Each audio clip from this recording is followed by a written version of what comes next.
Olá, seja bem-vindo a mais uma entrevista do Pleno.news. Eu sou Marcos Melo e ao meu lado uma das vozes mais influentes na política brasileira. Instruído, corajoso, eloquente. Dono de uma oratória que causa inveja em qualquer parlamentar. Pastor Silas Malafaia, obrigado pela entrevista. Obrigado, Marcos. Eu falando daí, eu falei, você está falando de quem? Que nada. Fiquei até emocionado. Essa é a verdade. A influência é grande na política. Alguma coisinha, pelo menos, alguma coisinha. Pastor, vamos começar falando do governo Lula. Queria que o senhor fizesse uma análise. Crise econômica, crise fiscal, comunicação desastrosa. O senhor não está gostando desse governo? Deixa eu falar uma coisa para você. Primeiro, a gente quer que o Brasil dê certo. Eu não sou político, não pertenço a partido político, então eu sempre desejo que o país dê certo. Eu não tenho... Aí, tá vendo? Se quebrou, se arrebentou, legal. Eu acho que isso é tão mesquinho, tão medíocre. E nós, que aprendemos com a Bíblia, como diz Paulo em 1 Timóteo capítulo 2, que a gente deve orar pelos homens que estão em eminência para que tenhamos uma vida quieta e sossegada, porque isso é bom e agradável ao Senhor. Eu oro pelas autoridades constituídas. Por todas elas eu oro. Oro pelo governo, oro pelo Supremo Tribunal Federal, por governadores e prefeitos, deputados e senadores, que essa é a minha obrigação, a obrigação de qualquer cristão. Agora você me faz uma pergunta e eu tenho que te dar a resposta. Para mim esse governo acabou. Tchau, benção, já era.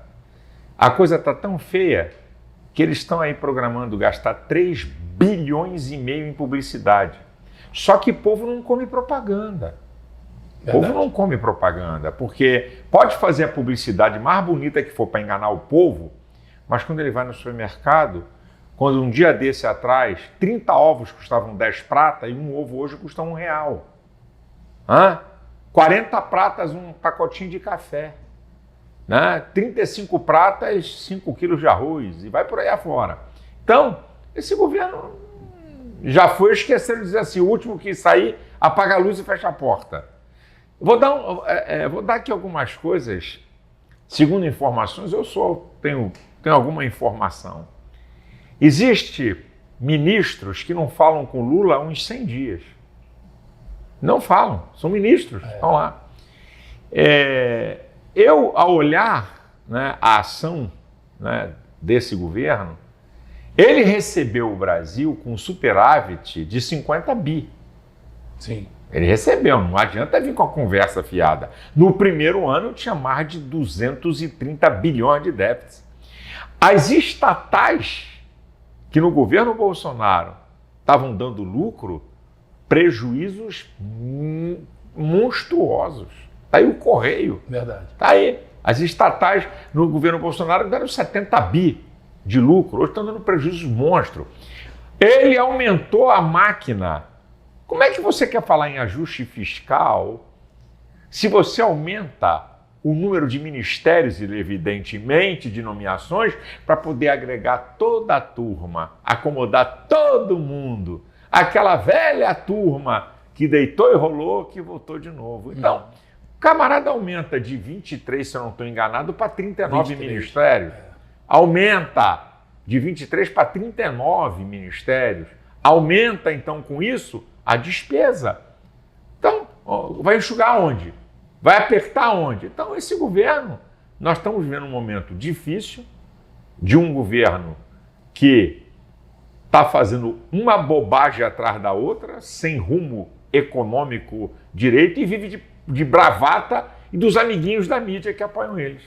O senador Rogério Marinho, que é líder da oposição no Senado, disse que Lula está velho, decrépito e senil. Esse Lula vai tentar a reeleição em 2026? Se ele vir é até interessante, né? Ele vir como candidato de novo é interessante porque aí se derrota de uma vez essa história, porque não acredito que nem ele, nem quem ele indicar vai conseguir ganhar essa eleição. O povo, chega uma hora que o povo diz assim, chega, basta, temos que tentar um novo. E não tendo Lula em 2026, a esquerda tem dificuldade. Quem é o nome da esquerda para suceder? Eu desconfio que ele tenta, mais uma vez, emplacar a Haddad. Mas ministro da Fazenda de um governo que vai mal? Difícil, né? Eu também, mas a ideia era um ministro da Fazenda que o governo vai acertar, então ele é o cara da vez. E, sinceramente, eu não vejo nomes, assim, da parte de PT, algum nome de peso, de capilaridade nacional para ser candidato a presidente da República. Agora vamos falar de Supremo Tribunal Federal. O ministro Alexandre de Moraes, que é conhecido hoje internacionalmente, muitas notícias mundo afora, denúncias pela Folha de São Paulo, uma série de acusações, e ele permanece na cadeira, permanece relator, vai julgar o maior desafeto público, que é o Jair Messias Bolsonaro, sendo ele relator ainda. Ele é invencível? É um muro intransponível? Olha, ele tem essa banca toda porque tem gente poderosa no STF que banca ele, em primeiro lugar, que senão não dava para ele ter essa... não dava para ele fazer o que está fazendo. Sozinho. Segundo lugar, sozinho. Segundo lugar, lamentavelmente, nós temos grande parte de um Senado de frouxo e de vendilhões, porque é lá que era para botar um pé na porta do cara e dizer, amigo, se continuar, nós vamos abrir um processo de impeachment aqui. Mas como nós temos a maioria do Senado de vendilhões, sabe? De incompetentes e que querem uma boquinha do governo, e aí então faz o jogo e que tem, desculpa a expressão, rabo preso, aí nós ficamos numa situação muito difícil. Agora, tem duas coisas que eu considero. O povo, que é o supremo poder de uma nação, quando um povo se levanta, meu amigo, é só ver a história. É verdade. Quando um povo se levanta, não sobra nada. Cai fora porque o bicho pega. Ou o supremo poder do universo, que é Deus, de que eu creio. Que Deus é a suprema justiça e Deus intervém também nos povos. Eu creio nisso. O que ele tem feito é rasgar sucessivamente a Constituição. Agora, você vê que a imprensa quase não falou. Pediram a extradição do Eustáquio. O Eustáquio, qual é o crime dele? Crime de opinião. O que o parecer do Ministério Público da Espanha, eu estou com o parecer do Ministério Público da Espanha, meteu a caneta, não. O que para vocês é crime contra o Estado, para nós é liberdade de expressão. Negativo. E isso é um pensamento, porque lá o Parlamento Europeu, a Europa, né, tem a justiça nas nações da Europa, elas têm convergências em diversos pontos. O Ministério Público da Espanha disse não, porque para nós aqui é liberdade de expressão. Alexandre de Moraes, ele institui o crime de opinião e a censura. Artigo 220, parágrafo 2º da Constituição, diz que não pode ser estabelecida censura. E o artigo 5º, inciso 4 da Constituição, que fala sobre liberdade de expressão, para todo mundo falar uma mesma coisa, é ditadura da opinião, ditadura do falso consenso. O que a gente tem que entender é o seguinte, eu sou livre para falar o que eu quero. Ok, ponto 1. Ponto 2, se eu injuriar, difamar e caluniar, tem lei. Então, eles querem inverter a ordem. Você não pode falar. Não, eu posso falar. E em qualquer Estado democrático do mundo, você pode falar. Agora, as consequências da sua fala... Responde. Tem os desdobramentos. E outra, no Brasil, injúria, calúnia e difamação não dá cadeia.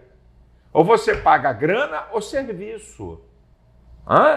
Então, como é? Gente, para um pouquinho para pensar.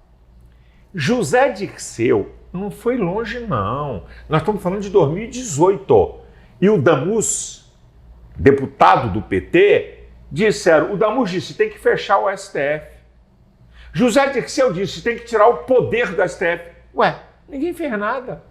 É golpe? Pediu o fechamento do STF. Não, é liberdade de expressão que o cara está dando a sua opinião. Não existe golpe contra patrimônio. Golpe é contra quem está no poder. Quebrar patrimônio, certo? É danos ao patrimônio público. Que a esquerda cansou de fazer no Brasil, nunca aconteceu nada, ninguém foi preso. Então, nós estamos vivendo uma incoerência jurídica e uma aberração jurídica nunca vista na história política do Brasil. Agora, o Alexandre de Moraes é um. Existem outros 10 ministros na Suprema Corte que têm uma atuação de conivência com tudo isso que ele vem fazendo. Não há ninguém no Supremo hoje que se levante energicamente e que seja um opositor a ele ali dentro da Corte. Por que não tem? Não sei. Aí, difícil. Com todo respeito, tem que perguntar a esses caras. Não sei se é medo, não sei se é omissão, não sei se é covardia, porque nós nunca vimos isso. Eu me lembro dos embates entre Lewandowski e o que foi o presidente, esqueci aqui o nome dele, meu Deus do céu, do Supremo Tribunal Federal, que o pau quebrava no plenário.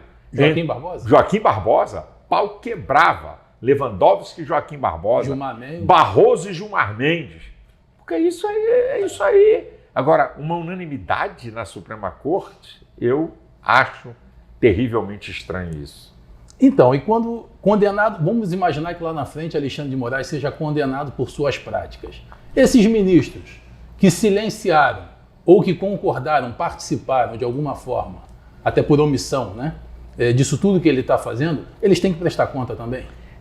Eu acho que quando você prova, porque a justiça, ela não vive de ilação, vive de provas. Se provar que a má conduta, não tem conversa, seja quem quer que seja, tem que responder. A lei é igual para todos, minha gente, mesmo que a gente não veja isso no Brasil. Nessa semana saiu na coluna de Lauro Jardim, no Jornal Globo, que existe um ministro no Supremo Tribunal Federal que está articulando nos bastidores, porque ele está vendo que a direita pode tomar o Senado em 2026. Então ele está articulando, seduzindo governadores a não tentarem a reeleição para concorrer ao Senado. Não, não é o cara não concorrer à reeleição. São governadores já reeleitos para, ao invés de ser candidato a deputado federal, vir para o Senado. Vir para o Senado. Mas isso é uma atuação política descarada.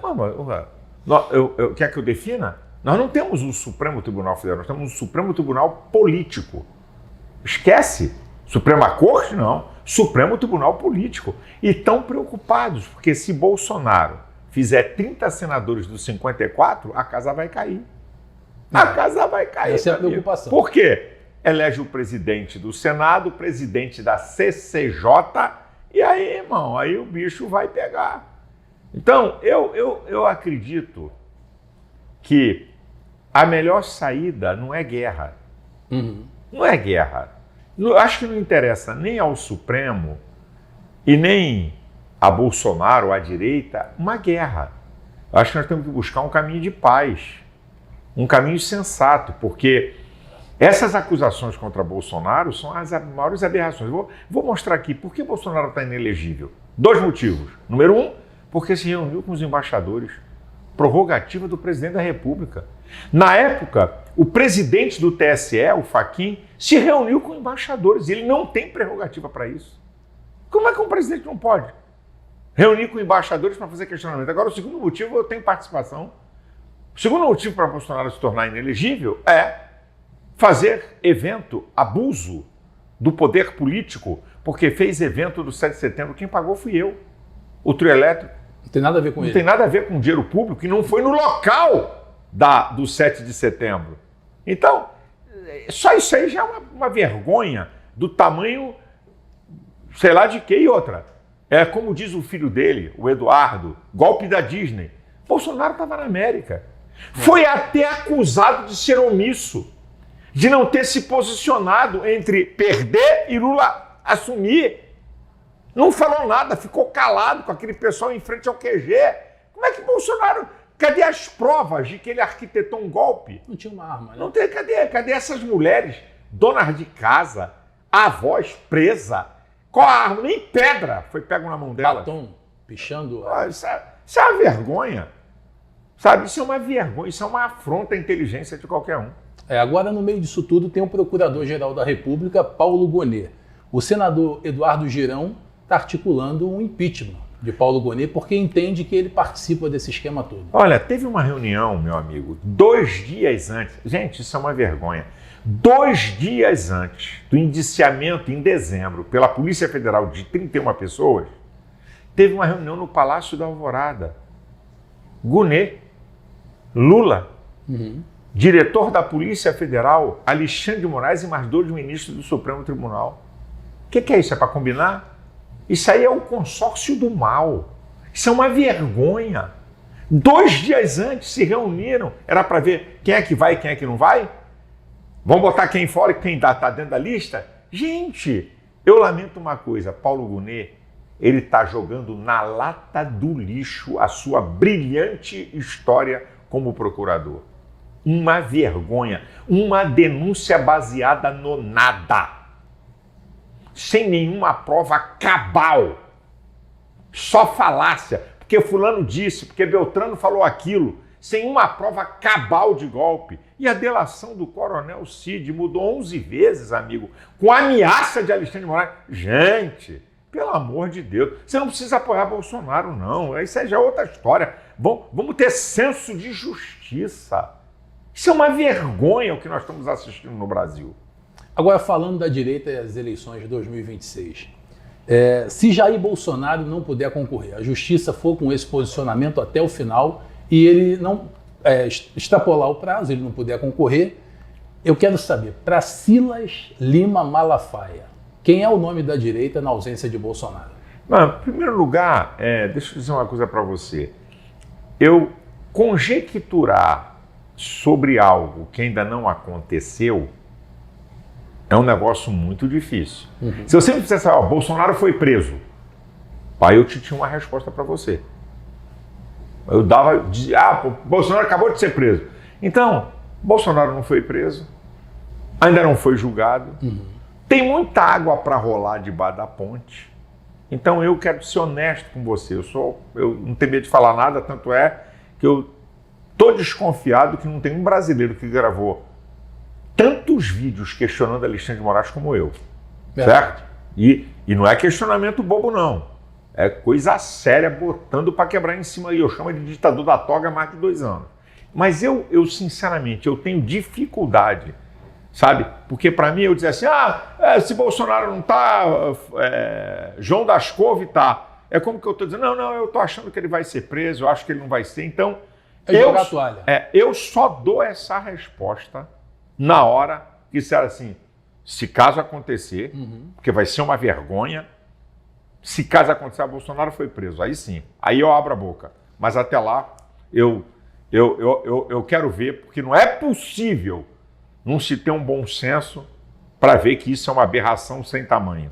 Como é que o senhor analisa nomes que vêm surgindo no cenário político agora, como, por exemplo, o sertanejo Gustavo Lima, para ser presidente do Brasil? Então, de brincadeira, né? Acho que deve ter. Vamos ser honestos. Aí, nomes eu falo. E até Bolsonaro ontem, numa entrevista, disse, não, é bom que tenha outros candidatos lá na frente, a gente esteja tudo junto. Bolsonaro falou isso ontem. Então, você tem Tarcísio, Ratinho, Zema, Caiado. Você tem esses 4 caras. A nível da direita.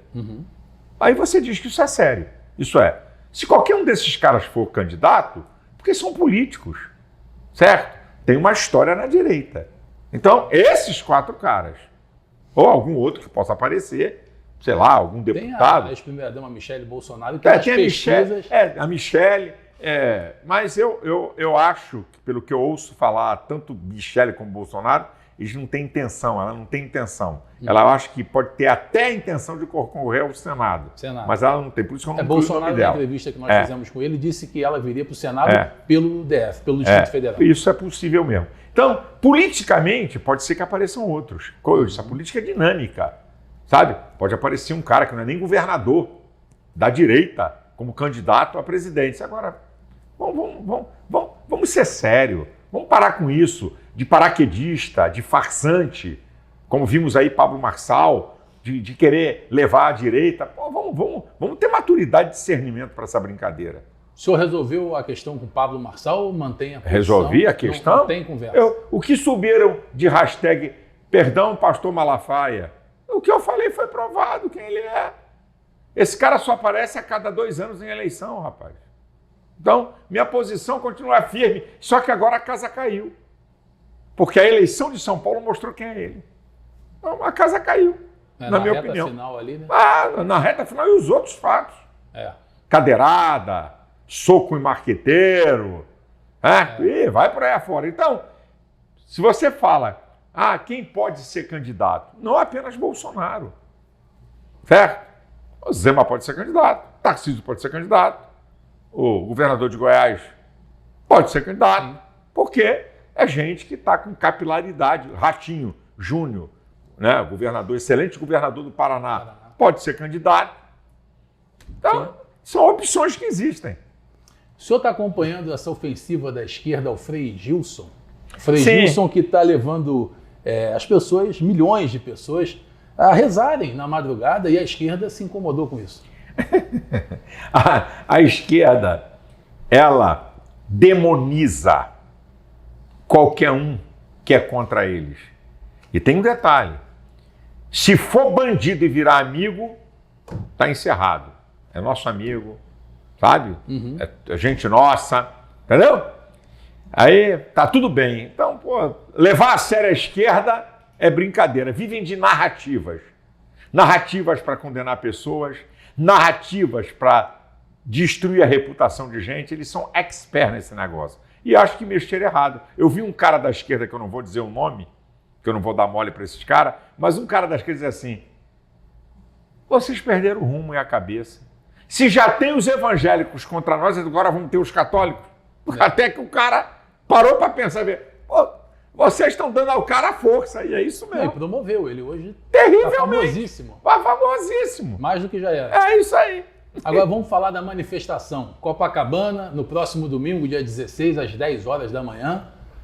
Qual é a expectativa para esse evento que pede a anistia? Isso. A força do evento é o pedido de anistia dessas pessoas que não foram presas nem com uma pedra na mão, para ser considerada atentado violento contra o Estado Democrático de Direito. Isso é uma palhaçada, é uma safadeza, é uma perseguição política vergonhosa. Então, a manifestação é para isso, mas não é só para isso. Eu lá vou fazer um dos meus mais duros discursos sobre tudo que está acontecendo. Não vai ser moleza não, irmão. Eu não vou centrar a minha palavra em questão de anistia. Vou falar, vai estar na palavra. Mas é maior do que isso. Mas é o que causou isso. O que causou? É a causa dessas pessoas estarem presas. Eu vou ser veemente, amigo. Eu vou botar para quebrar na praia de Copacabana, mas com muita força. E no dia 6 de abril já está marcada a Avenida Paulista. Avenida Paulista, 14 horas. E aí, como é que... Vai ser a mesma toada. E o senhor pretende, o senhor é o coordenador, né, dessas manifestações. Sim. O senhor pretende, junto a Bolsonaro, levar essas manifestações para outras capitais? Olha, o Bolsonaro, porque isso não é uma coisa fácil. Recurso, logística. Logística. Então o Bolsonaro falou para mim: Malafaia, vamos fazer essas duas, porque são tambores de ressonância no Brasil, tá? Tanto São Paulo como Rio de Janeiro. Não que as outros lugares não sejam importantes, mas é que é uma operação muito difícil, uma logística difícil e de dinheiro, que não é fácil. Então, por isso que estamos centrando fogo. E o dia 6 de abril é para dar uma resposta ao dia 30 de março, que a esquerda vai fazer. Olha como é que a esquerda é hipócrita. A esquerda lutou por anistia. Sabe de quem? Terrorista, assaltante de banco, sequestrador de embaixador, gente que matou. Aí eles pregaram anistia. Agora, não há anistia à avó, dona de casa, mãe de criança pequena. Isso é para vocês verem o nível que é a esquerda. Então, domingo em Copacabana é importante, é civismo. E outra, para nós, eu disse na igreja, tem nada a ver com Bolsonaro. Tem nada a ver, eu digo, gente, a justiça, a Bíblia diz que a base do trono de Deus é juízo e justiça. Se tem uma coisa que Deus fica indignado é com a injustiça. Nós não podemos ser coniventes com a injustiça. Então, nós temos que marcar uma posição. Posição de cidadania que a Bíblia me dá esse direito. Romanos 13:7, a quem tributo, tributo, a quem imposto, imposto, a quem honra, honra. As minhas obrigações e deveres e direitos da cidadania. E Jesus Dai a César o que é de César, dai a Deus o que é de Deus. Está falando de cidadania terrena e cidadania celestial. A cidadania celestial não anula a cidadania terrena. E eu digo uma coisa para você, Marcos, para acabar com essa hipocrisia que eu vejo no nosso meio. Não, esse negócio de política, nós não temos que nos meter nisso, deixa isso para lá. Então, vou dizer uma coisa para você. Se você for ameaçado, não vá à polícia, porque isso é cidadania. Se você não receber seus direitos de empregados, não vá à justiça, porque isso é cidadania. Se alguém estiver te assaltando e a polícia passar, não grite, porque é seu direito de cidadania invocar a força policial. Vamos deixar de hipocrisia. Vamos deixar, povo de Deus, de hipocrisia. Uma coisa é cidadania celestial, outra coisa é cidadania terrena. A igreja não apoia ninguém, quero deixar isso aqui bem claro. A igreja não apoia nem direita, nem esquerda, nem Bolsonaro, nem ninguém. Quem apoia somos nós, cidadãos desse país, que temos direito a votar e ser votado. E temos direito de apoiar quem a gente quer. Igreja não. Eu sei fazer essa separação e ensino o povo da minha igreja. Ó, não bota a igreja nisso não. A igreja é de Jesus. A igreja é de Cristo. Corpo vivo de Cristo. Agora, eu sou cidadão. Não é por quê? Pastor, vai pregar. Ué, eu deixei de ser cidadão porque eu sou pastor? Não pode influenciar. Quer dizer que eu não posso influenciar? O ímpio pode? Hã? Os pervertidos podem? Os devassos podem? Gente, cristianismo é estilo de vida. Cristianismo é religião. Nem é estilo de nem vida. Ideologia. Nem ideologia. Cristianismo é estilo de vida para ser vivido em família, na sociedade, na escola, no trabalho, nas relações sociais, na hora que eu compro, na hora que eu vendo, na política. Cristianismo é um estilo de vida, minha gente. Nós estamos aqui para estabelecer o reino de Deus na terra. Então, não se omita da sua cidadania. E eu quero dizer, vai valer a pena você marcar sua posição de cidadão. Para lá no futuro você dizer para sua família, ó, quando acontecer essas coisas eu me posicionei. Você não estava lá no palanque. Você não falou, mas você participou. Porque não adianta estar no palanque se não tiver gente. Porque é o povo, não é líder, é o povo que pressiona e que determina sobre os rumos de uma nação. Agora, só para a gente fechar a anistia. Bolsonaro chegou a dizer que já tinha número para aprovação da anistia na Câmara dos Deputados. E hoje, a Mônica Bergamo, na Folha de São Paulo, disse que já tem, que já foi conversado com os partidos e que na Câmara está resolvido. Como é que o senhor faz? Qual a leitura que o senhor faz? Análise e de tempo? Quanto tempo leva isso? Eu faço análise porque é o seguinte... Porque quem está preso está contando os minutos. Mas nessas coisas não adianta você querer que seja da noite para o dia. Uhum. Então, Bolsonaro conversou com Kassab, PSD. Bolsonaro, Ciro Nogueira, PP. O PL, que é uma potência, que é o partido deles. Tem as pessoas, os caras do MDB, que independentes, sabe, que estão vendo a injustiça. Você tem União Brasil, muita gente. O cara do União Brasil tem conversado.